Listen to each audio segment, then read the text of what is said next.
Кришник Бектеши бара Оливер Спасовски, Славјанка Петровска и Каја Шукова да ги повлечат изјавите за Иловица и Штука во кои тврдеа дека биле излажани, односно погрешно информирани. Министерот од ДУИ бара колегите од СДСМ да се дообјаснат зашто вчера му рекле дека наводно нивните ставови биле погрешно протолкувани. Тврди дека ги доставил сите документи, а вчера само ја образложил хронологијата на настаните.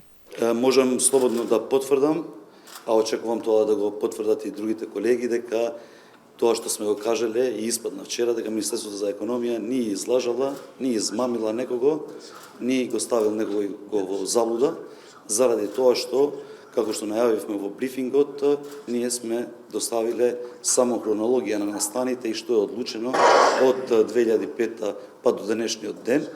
Јас сум бил на службен пат во САД. Откако беа изнесени одредени тврдења, за кои моите колеги викаат дека се неточни, а јас очекувам да бидат демантирани.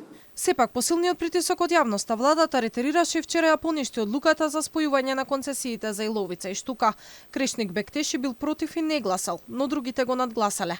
Тврди дека сега сме се вратили еден чекор назад и предупредува дека ваквата ситуација да нема никаква одлука носи сериозна опасност од арбитража.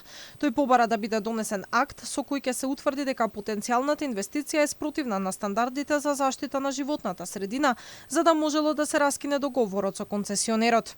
Откако ќе се донесе тој акт, или ќе се одбие, или нема да се донесе решение,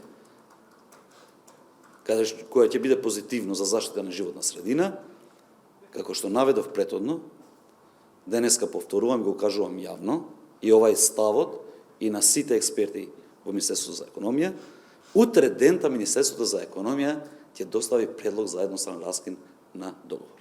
Сега целиот процес се враќа на почеток. Euromax Resources се уште има 2 концесии и може повторно да побара спојување според законот за минерални суровини, а може и да се жали пред арбитражен суд. Инаку на почетокот на месецот владата донесе одлука за спојување на концесиите за рудникот Иловица Штука, а откако целата јавност се крена на нозе, а жителите на Струмичко излегоа на протести, дел од министрите се правдаа дека колегата Кришник Бектеши не им ги дал вистинските информации и за тоа така гласале.